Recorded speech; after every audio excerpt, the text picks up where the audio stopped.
بسم اللہ الرحمن الرحیم۔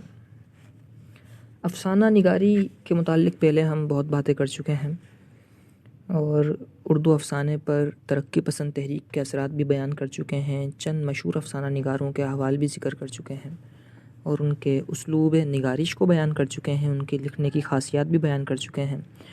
لیکن آج ایک بہت ہی مشہور افسانہ نگار جو کہ خاتون ہیں، عصمت چغتائی صاحبہ، ان کے بارے میں کچھ بات کریں گے، کیونکہ امتحانی نقطہ نظر سے بھی اور ویسے بھی ادبی اعتبار سے بھی عصمت چغتائی صاحبہ ایک بہت بڑا مقام رکھتی ہیں اردو ادب کے اندر، تو ان کے متعلق معلومات ہونا دونوں پرسپیکٹیو سے، امتحانی اعتبار سے بھی اور ویسے بھی بہت ضروری ہے۔ تو ان کے متعلق آج کا اہم ترین لیکچر ہم آج سماعت کریں گے۔ تو اس سے پہلے کہ ہم عصمت چغتائی کے افسانہ نگاری پر کچھ تبصرہ کریں، پہلے عصمت چغتائی صاحبہ کی کچھ حالات زندگی مختصراً بیان کر دیتے ہیں، جیسا کہ ہمارا طریقہ کار ہے کہ کسی بھی مصنف، کسی بھی افسانہ نگار، ناول نگار، شاعر کے اس پر تبصرہ کرنے سے پہلے، ان کے فن پر گفتگو کرنے سے پہلے ہم ان کے حالات زندگی ذکر کرتے ہیں۔ تو پہلے ہم ان کے مختصر حالات زندگی بیان کر دیتے ہیں۔ دیکھیے، عصمت چغتائی 1915 میں بدایوں میں پیدا ہوئی۔ بدایوں یو پی کا، اتر پردیش کا شہر ہے، صوبہ اتر پردیش کا۔ اور بدایوں کے بارے میں ایک بات میں بتاتا چلوں کہ بدایوں کی زمین بڑی زرخیز ہے، انسانوں کے اعتبار سے بہت بڑے دینی اعتبار سے بھی بڑے علماء اکرام پیدا ہوئے بدایوں کے اندر، جیسے حضرت عبدالقادر بدایونی اور دیگر بڑے علماء اس زمین سے پیدا ہوئے، بدایوں شریف سے۔ اور بدایوں کی خاصیت یہ ہے کہ بدایوں کے بندر بڑے مشہور ہیں، کہا جاتا ہے کہ وہاں پر جگہ بندر بہت ملتے ہیں، اور بندر وہاں کا ایک عام سا جانور ہے، جیسے پاکستان میں بلیاں مل جاتی ہیں، بدایوں میں بندر آپ کو مل جائیں گے۔ تو عصمت چغتائی 1915 میں بدایوں میں پیدا ہوئی، لیکن ان کا بچپن جو ہے وہ آگرہ میں گزرا، اور آگرہ کے اندر پھر آپ نے علی گڑھ اسکول سے، بعد میں پھر علی گڑھ یونیورسٹی سے تعلیم حاصل کی، اور اعلیٰ تعلیم یافتہ تھیں، اسی لیے آپ کو محکمہ تعلیم میں ملازمت مل گئی، اور ترقی کرتے کرتے ہیڈ مسٹریس کے عہدے تک پہنچیں، اور پھر ہیڈ مسٹریس کے فرائض کافی عرصے تک آپ نے انجام دیے۔ پھر اس کے بعد آپ کی شادی ہو گئی، ایک بہت اچھے ہدایت کار تھے، ڈائریکٹر تھے ڈراموں کے، ان کا نام تھا شاہد لطیف صاحب۔ شاہد لطیف صاحب سے آپ کی شادی ہو گئی، اور شادی کے بعد شاہد لطیف صاحب کے ہی حکم پر آپ نے اپنی سرکاری نوکری ہیڈ مسٹریس کی جو تھی وہ آپ نے چھوڑی، اسے خیر آباد کیا اور پونا چلی آئیں۔ پونا اور بمبئی جو ہیں دونوں ساتھ ہیں شہر، پونا چلی آئیں، پھر بمبئی میں فلموں کے لیے کہانیاں اور مکالمے لکھتی رہیں، کیونکہ شوہر ہدایت کار تھے، ڈائریکٹر تھے، اور بیوی جو ہیں وہ لکھنے والی مل گئی تھی، تو دونوں نے مل کر وہ کام کرنا شروع کیا۔ اسی طریقے سے ان کی زندگی گزری، اور 24 اکتوبر 1991 میں، یعنی 1991 میں آپ کو بمبئی میں آپ کا انتقال ہوا، یعنی کچھ ہی سال ہوئے ہیں، تقریباً آپ لگائیے 23 کہیں یا 33 سال پہلے آپ کا انتقال ہوا۔ تو عصمت چغتائی صاحبہ جو ہیں وہ کثیر التصانیف ہیں، کئی تصانیف آپ نے لکھی، اور ان کے چند اہم ناولوں اور افسانوں کے مجموعوں کے نام ہم بیان کر دیتے ہیں۔ ان کا سب سے مشہور و معروف ناول ہے، اس کا نام ہے ٹیڑھی لکیر۔ ایک ان کا ناول ہے، اس کا نام ہے معصومہ۔ ایک اور ہے، اس کا نام ہے سودائی اور ضدی۔ ایک اور افسانے کا نام ہے افسانے کلیاں، اور ایک اور ان کا افسانہ، اس کا نام ہے ایک لحاف۔ ایک اور افسانہ ہے ان کا، اس کا نام ہے چھوٹی موٹی، وغیرہ انہوں نے لکھے ہیں۔ اس کے علاوہ فلموں کے لیے اسکرپٹ بھی لکھی، اور بچوں کے لیے ڈرامے وغیرہ بھی آپ نے تحریر کیے۔ تو اس مختصر سے تعارف کے بعد ہم اب آپ کی طرز تحریر کے بارے میں اور اس کی خصوصیات بیان کرتے ہیں۔ سب سے پہلی ان کی خصوصیت ہے حقیقت نگاری اور بے باکی۔ جب عصمت چغتائی نے لکھنا شروع کیا تو اس وقت ہندوستان میں خواتین لکھنے والی جو تھیں وہ رومانی اسلوب میں کہانیاں لکھتی تھیں، اور بے زر کہانیاں لکھتی تھیں، یعنی رومانوی انداز بھی ایسا ہوتا تھا کہ کسی کو اس سے تکلیف نہ ہو، اور کہانیاں بھی بڑی نپے تلے انداز میں لکھا کرتی تھیں، محبت کی کہانیاں۔ لیکن جب عصمت چغتائی نے قلم اٹھایا تو محبت کی کہانیاں تو لکھیں، لیکن اسلوب میں بڑی بے باکی تھی، اور قلم ان کا بڑا متنازع قلم ثابت ہوا، اور اردو افسانے میں ایک متنازع شخصیت آپ بن گئی۔ تو ان کے متعدد ناولز اور افسانے، ڈرامے، خاکے ایسے ہیں کہ جس کے اندر بڑی آپ نے بے باکانہ گفتگو کی ہے۔ ان تمام ناولز میں سب سے مشہور جو ناول ہے آپ کی بے باکانہ، جس کے اندر صلاحیت ظاہر ہوتی ہے وہ ان کا ناول ہے جس کا نام ہے ٹیڑھی لکیر۔ یہ ٹیڑھی لکیر ویسے تو بدنامی کے اعتبار سے مشہور ہوا، لیکن یہ ایک شاہکار کی حیثیت رکھتا ہے۔ ان کی دوسری خاصیت ہے عورتوں کے مسائل کی ترجمانی، کیونکہ عصمت چغتائی خود ایک عورت تھیں، اور جہاں تک عصمت چغتائی کے افسانوں کے موضوعات کا تعلق ہے تو انہوں نے مسلم متوسط طبقے کی عورتوں کے گھریلو ازدواجی مسائل اور جذباتی مسائل کو مد نظر رکھتے ہوئے پھر آپ نے لکھنا شروع کیا ہے۔ تو ہندوستان کے اندر جو خواتین تھیں متوسط طبقے کی، مڈل کلاس فیملیز کی جو خواتین تھیں، ان کے جو مسائل تھے آج بھی ہیں مسائل، لیکن اس زمانے میں کیونکہ وہ ملک ہی مسلمانوں کا نہیں تھا تو اس میں کچھ زیادہ ہی مسائل تھے، تو آپ نے اس زمانے کی عورتوں کے جو مسائل لکھے ہیں آپ نے بڑی کھل کر ترجمانی کی ہے عورتوں کے مسائل کی۔ لیکن اس پر ایک یہ ہوا کہ انہوں نے بہت زیادہ کھل کے جب خواتین کے مسائل بیان کرنے شروع کیے تو وہ فحاشی کی طرف چلی گئیں اور عریانیت کی طرف چلی گئیں، اور ایسے انہوں نے افسانے لکھ دیے کہ مرد کی عزت کو تار تار کرنے کی کوشش کی، جس کی وجہ سے انہیں وہ بہت سارے ادیبوں نے اچھی نظر سے نہیں دیکھا۔ تو بلکہ یہاں تک ہوا کہ ان کا ایک افسانہ تھا لحاف، تو لحاف جو انہوں نے افسانہ لکھا اس میں اس قدر کھل کے آپ نے فحاشی اور عریانیت کا پرچار کیا۔ ویسے نام تو آپ نے یہ دیا کہ میں عورتوں کے مسائل کی ترجمانی کر رہی ہوں، لیکن عورتوں کے مسائل کی ترجمانی کرنے کا ایک ڈھنگ ہے۔ جب عورت خود چھپانے کی چیز ہے تو اس کے مسائل کو کیوں اس طرح برہنہ کر کے عوام الناس کے سامنے پیش کیا جائے؟ لیکن آپ نے جب لحاف نامی اپنا وہ افسانہ لکھا تو اس کے اندر بڑا کھل کے عورتوں کے مسائل ذکر کیے، اور اتنا کھل کے ذکر کیا کہ آپ پر کیس ہو گیا اور مقدمہ آپ پر چلا، جس کا بعد میں نہ جانے کیا انجام ہوا، لیکن بہرحال اس کے اوپر اس افسانے لکھنے پر آپ پر مقدمہ تک بنایا گیا تھا۔ تو اس سے معلوم ہوا کہ آپ نے عورتوں کے مسائل کی ترجمانی تو کی ہے، لیکن اس انداز سے کی ہے کہ جس انداز سے کرنا مناسب نہیں تھا۔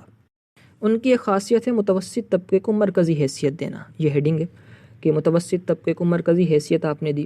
عصمت کے افسانوں میں متوسط طبقے کے مسلمان گھرانوں کو مرکزی حیثیت حاصل رہی ہے، خاص طور پر کنواری لڑکیوں کے احساس اور جذبات کی عکاسی اور شعور کی ترتیب کے نقوش بہت گہرے ہیں۔ وہ گویا کہ مغربی افکار و نظریات کے در پردہ کام کرتی ہیں۔ محسوس ایسا ہوتا ہے کہ وہ چاہتی ہیں کہ مغربی فکر کو مشرقی فکر کے اندر ضم کر دیں، اور مغرب کی خواتین کے جو نظریات ہوتے ہیں وہ سمجھتی ہیں کہ مشرقی خواتین کے بھی نظریات ویسے ہی ہوں گے، جبکہ مشرقی اور مغربی خواتین کے نظریات میں، سوچ میں، فکر میں زمین اور آسمان کا فرق ہے۔ مغرب کی خواتین مادر پدر آزاد ہوتی ہیں ذہن کے اعتبار سے، فریڈم آف تھاٹس کے نام پر، وہ آزادی اظہار کے نام پر نہ جانے کیا کیا کر گزرتی ہیں، جبکہ مشرقی خواتین کو اللہ تعالیٰ نے حیا سے نوازا ہے، حیا کے زیور سے نوازا ہے۔ عصمت چغتائی نے تمام کے تمام عورتوں کو گویا کہ ایک ہی شمار کیا، اور پھر ان کے مسائل پر اس طرح گفتگو کی جس طریقے سے کھل کے مغرب کے لوگ کیا کرتے تھے۔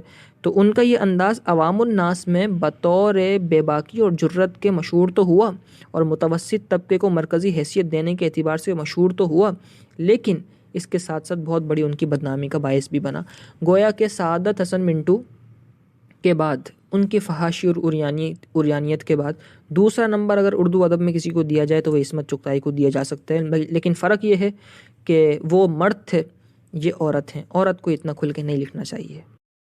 ان کی ایک خاصیت ہے طنز اور ہجو کرنا، ہا جیم واو، ہجو کا مطلب ہوتا ہے کسی کی برائیاں کرنا، تو ان کے افسانوں کے اندر طنز کے نشتر بھی بہت ملتے ہیں۔ ظاہر سی باتیں خاتون تھیں، اور خواتین کی تو رگ میں، ان کے تو خون کے اندر شامل ہوتا ہے طنز کرنا، بعض خواتین کے، تمام کی بات نہیں کر رہا، تو ایسے ہی طنز کرنے والی خواتین میں عصمت بھی شامل تھیں۔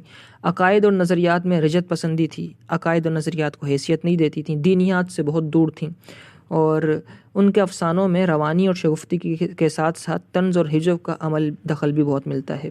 ان کے بعض فکرے بڑے زوردار اور فکر انگیز ہوتے ہیں، لیکن ان کے مشاہدے کی کمی ان کے موضوعات میں جان نہیں ڈال سکی۔ خاتون تھی، ظاہر سی بات جتنا بھی چاہے پڑھ لیں، لیکن ایک مرد کے مقابل تو نہیں آ سکتی۔ ایک مرد کے انداز تحریر میں عورت کے انداز تحریر میں فرق ہوتا ہے۔ آپ اس کی ایک چھوٹی سی مثال یہ لیجئے کہ بانو قدسیہ نے بھی لکھا اور اشفاق احمد نے بھی لکھا، دونوں ایک ہی گھر میں تھے، دونوں میاں بیوی تھے، لیکن اشفاق احمد صاحب کے لکھنے کو جو پذیرائی ملی وہ بانو قدسیہ کے لکھنے کو پذیرائی نہیں ملی، جبکہ دونوں اپنے اپنے فن میں اعلیٰ معیار کے تھے۔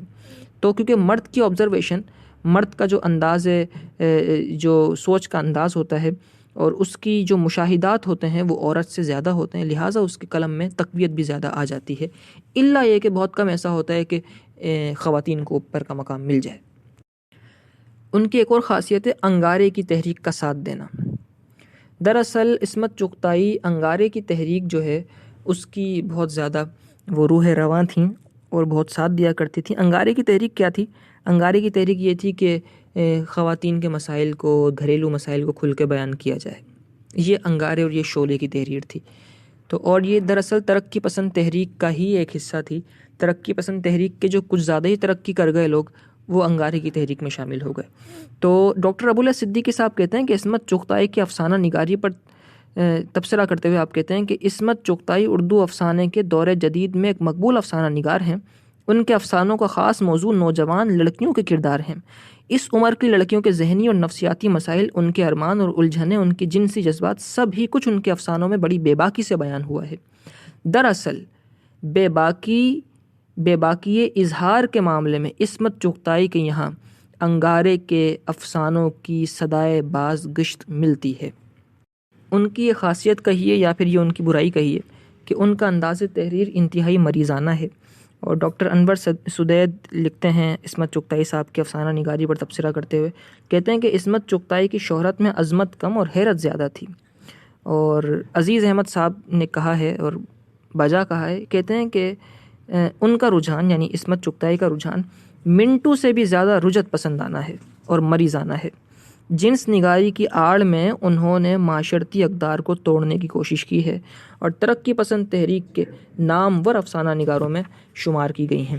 یعنی مراد یہ ہے کہ وہ تمام کی تمام خاصیتیں جو کہ ہم منٹو کے افسانہ نگاری کی خصوصیات میں بیان کر چکے ہیں، وہ ساری کی ساری عصمت کے یہاں بھی ملتی ہیں، مگر فرق یہ ہے کہ وہ مرد تھے، یہ عورت ہیں، تو عورت کو زیادہ خیال کرنا چاہیے لکھتے ہوئے۔ لیکن پھر جو خاصیات الگ الگ تھیں ان دونوں کے درمیان وہ ہم نے پھر بھی اس کے اندر بڑی تفصیل کے ساتھ بیان کر دی ہیں۔ لیکن یہاں ایک بات ہم بیان کرتے چلیں جو کہ بہت بڑے بڑے ادیبوں نے، نقاد حضرات نے ان کے بارے میں لکھی ہے۔ انہوں نے کہا ہے کہ عصمت چغتائی بنیادی طور پر حقیقت نگار تو ہیں، لیکن ان کے یہاں ٹھہراؤ اور توازن کی کمی ہے۔ عورت ہونے کے ناطے انہیں جن سے لطیف کی جذباتی کیفیت بیان کرنے، نسبتاً گرم جملے لکھنے اور مرد کے جنسی میلانات کو متحرک کرنے کا سلیقہ آتا ہے۔ بہت گہری بات ہے، اس جملے کو 3-4 بار سنیں گے تو سمجھ میں آ جائے گی۔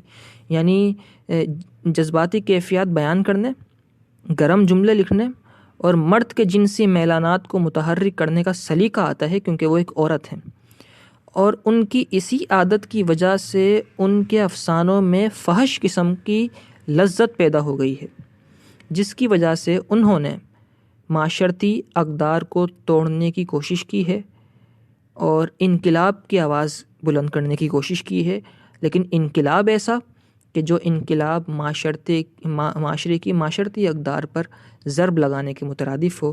یہی وجہ ہے کہ وہ جو جدید نظام تھا افسانہ نگاری کا، اس کے اندر مکمل طور پر شامل نہیں ہو سکیں۔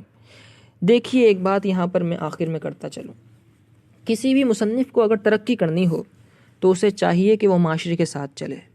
اگر وہ معاشرے سے ہٹ کر اپنی گنگا میں بہنا شروع کرے گا تو وہ کچھ دیر کے لیے تو مشہور ہو جائے گا، لیکن اس کے بعد ایسا معدوم ہوگا کہ اس کا کوئی نام بھی لینے والا نہیں ہوگا۔ آپ دیکھیے نا اس کی ایک چھوٹی سی مثال کہ پاکستان، ہندوستان کا معاشرہ یہ چاہتا ہے کہ ادب لکھا جائے اور ادب سے ادب ہی سکھایا جائے، تو اسی لیے وہ لوگ جنہوں نے ادب برائے اصلاح نفس لکھا وہ بہت مشہور ہوئے۔ اشفاق احمد، بانو قدسیہ، اس کے علاوہ ممتاز مفتی اور ابن انشا، پطرس بخاری، اس کے علاوہ آپ قدرت اللہ شہاب کو دیکھ لیجئے، بڑے بڑے نامور لوگوں کے نام دیکھ لیجئے۔ یہ تو مصنفین تھے، نثر نگار تھے، نظم نگاروں میں آپ دیکھ لیجئے بڑے بڑے نام، فیض احمد فیض صاحب ہیں، یا ان کے علاوہ نعتیہ مضامین لکھنے والے ہیں ڈاکٹر اقبال عظیم صاحب ہیں، ادیب رائے پوری ہیں، ناصر کاظمی وغیرہ وغیرہ، بہت سارے لوگ ہیں۔ تو ان لوگوں نے معاشرے کے ساتھ رہ کر چلنا سیکھا، مشہور ہوئے، اپنا مقام اور اپنی عزت پیدا کی معاشرے کے اندر۔ لیکن جن لوگوں نے مغرب کے زیر سایہ پل کر کوشش کی کہ مغرب کی ذہنیت کو مشرق میں منتقل کیا جائے، مشہور تو ہوئے اپنے اسٹائل کی وجہ سے، اپنے نئے انداز کی وجہ سے، لیکن معاشرے کی نظروں میں وہ ناموری پیدا نہیں کر سکے. جیسا کہ عصمت چغتائی کو دیکھ لیجئے، سعادت حسن منٹو کو دیکھ لیجئے. مشہور تو ہیں، کتابوں کے اندر ان کا نام بھی آئے گا، لیکن جب بھی ان کا نام آتا ہے عجیب سی کیفیت ہو جاتی ہے، اور کہنے والا کہتا ہے کہ ان لوگوں نے اگرچہ لکھا ہے اردو ادب پر، لیکن انہوں نے ادب کی توہین کی ہے. تو چاہیے یہ ہر نئے لکھنے والے کو، اور ہمارے جو سننے والے ہیں وہ آگے جا کے اگر مصنفین بنے تو ان کو بھی چاہیے کہ وہ اس طرح لکھیں جو معاشرتی اقدار کے خلاف نہ ہو. اسی کے ساتھ ساتھ عصمت چغتائی صاحبہ کے متعلق ہمارا آج کا لیکچر اپنے اختتام کو پہنچا. السلام علیکم ورحمۃ اللہ وبرکاتہ.